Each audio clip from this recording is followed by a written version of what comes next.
मैं जो भी कुछ हूँ बाबा साहब डॉक्टर अम्बेडकर के कारण हूँ। इस बात का बदला मैं संविधान की रक्षा करके चुकाऊंगा। मैं पे बैक टू फैमिली और पे बैक टू सोसाइटी करके चुकाऊंगा। मैं समाज के पुनर्निर्माण के लिए सदैव तत्पर रहूंगा। कोई चीज या चमत्कारी माला नहीं पहनी, मेरे माथे पर कोई तिलक नहीं है। मैंने हाथों की रेखाओं या माथे की रेखाओं में भविष्य नहीं तलाशा। मैंने कभी वास्तुकला का ध्यान नहीं रखा। मेरी सफलता के पीछे पूर्व जन्मों का कोई फल नहीं है। मैंने किसी की आरती नहीं उतारी। मैंने माथे पर कोई काला टीका नहीं लगाया। किसी नदी में नहाने से भी मुझे सफलता नहीं मिली। मेरे घर के सामने कोई ढोलक नहीं टंगी है। मैंने किसी धर्म के ठेकेदार को रिश्वत नहीं दी। मैंने कोई मन्नत नहीं मांगी, बलि नहीं चढ़ाई। मैंने कोई मंत्र नहीं पढ़वाया। मैंने कोई हवन नहीं किया। मैंने कोई मुहूर्त भी नहीं निकलवाया। मैंने किसी शक्ति के सामने चढ़ावा नहीं चढ़ाया। किसी के पैरों में गिरकर सफलता प्राप्त नहीं की। मैंने किसी ग्रह के बदलने का इंतजार नहीं किया। मैंने किसी उपहार की बोली नहीं लगाई। मैंने अपने शरीर, मस्तिष्क और व्यवहार पर नियंत्रण रखा।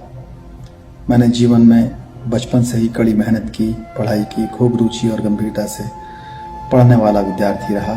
जब फेल हो गया और अधिक परिश्रम से पढ़ाई की और ध्यान से पढ़ाई की, नई रणनीति तय की, अपना समय प्रबंधन किया, गुरुओं से मार्गदर्शन लिया, माता पिता से प्रेरणा व आशीर्वाद लिया, मित्रों से सहयोग लिया, उधार लिया, सफल लोगों से जलन नहीं की, अपने से अधिक सफल लोगों से मार्गदर्शन लिया, उनकी खासियत देखी, उनकी कमियों को महत्व नहीं दिया।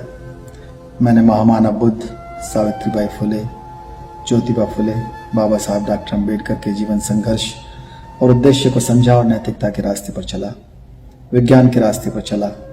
मैंने पुरानी परंपराओं, उत्सवों पर समय, धन और ऊर्जा नहीं गंवाई।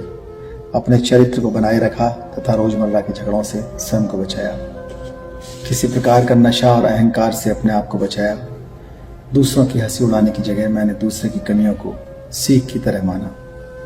मैंने बाबा साहब के बनाए हुए संविधान द्वारा प्रदत्त जो अधिकार है प्रतिनिधित्व का, उसे लिया। मैं जो भी कुछ हूँ बाबा साहब डॉक्टर अम्बेडकर के कारण हूँ। इस बात का बदला मैं संविधान की रक्षा करके चुकाऊंगा। मैं पे बैक टू फैमिली और पे बैक टू सोसाइटी करके चुकाऊंगा। मैं समाज के पुनर्निर्माण के लिए सदैव तत्पर रहूंगा। मैं अपने सभी गुरुजनों के प्रति कृतज्ञ हूँ। मेरे माता पिता, भाई बहन, परिवारीजन आदि सभी ने मेरे जीवन को संवारा है। मैं उनका सदैव ऋणी रहूंगा, उनका ध्यान रखूंगा। साथ ही मैं अपने परिचितों, मित्रों, छोटे बच्चों, विद्यार्थियों से यह अपील करता हूँ कि वह किसी अंधविश्वास के भ्रम में न पड़कर मेहनत